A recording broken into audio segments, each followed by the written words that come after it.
Come back. The speaker has said no. The speaker said no. Yes, I didn't know that.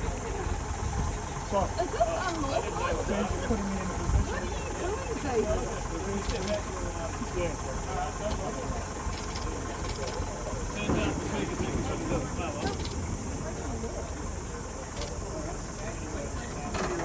Oh, well. Well, they're all perfectly alive and well in New Zealand, but sometimes things are worth doing for a good cause. Probably should have taken approval for that, David, do you think? Oh, I thought we had it, to be honest. I'm surprised we weren't allowed to. But it turns out he explicitly said we couldn't. Right, Yeah. okay. So there's always a bit of red tape trying to stop you do something for a good cause in this country, isn't there? But what these guys are actually doing, if you didn't catch it, is they're raising money for human heart valves that actually grow within a child so they don't need to be continuously operated on to replace it. And I think that's absolutely wonderful. People should get behind Drive for Heart and actually give them their money. They were trying to raise $300,000 and so far they're on 50 grand. Do you think you might have to apologise to Mr Brownlee on this one? Oh, look, if that's what it takes to help raise money for path-breaking technology that actually helps drive the third world disease out of New Zealand, I'd be quite happy to give them an apology. What was your plan here? Were you going to go right up there, or what was the thinking? You know, it's nearly 80 years old, so I was pretty keen to see how far up it could get. But you don't want the poor people from the Parliamentary security to feel uncomfortable now, do you? Yeah, it was probably, I mean, probably not on, is it? Well, they told us the Speaker had explicitly said no one else told me that. They should have said earlier. Did you check beforehand? Well, we didn't need to. You shouldn't need to get permission to do every sort of thing in New Zealand.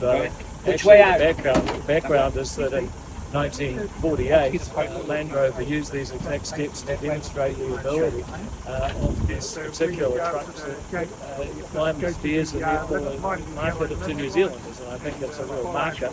At that time, it was no problem, and this time it's no problem. But suddenly, the big question is, do you have a permit to do it? I think that's one of the difficulties we have with our culture in this country. I mean, all we're trying to do is help kids with heart disease. Do you think that you should have permission, just generally speaking, do you think that someone should have permission to drive a vehicle under the Parliament? No, I think if it's for a good cause, if you're a member of Parliament, you should actually be able to just do it. If you're a member of Parliament, yeah, I think people can use their judgment. But also just make the point that one of the critical precepts of a free society is that you're allowed to do what you like unless there's a rule against it. Now, as far as I'm aware, there's no rule against it.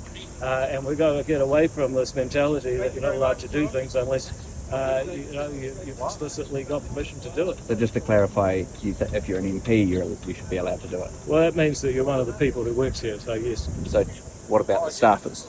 Well, should they be able to drive their cars up on that? Well, they work for MPs. They got to use the judgment of that MP.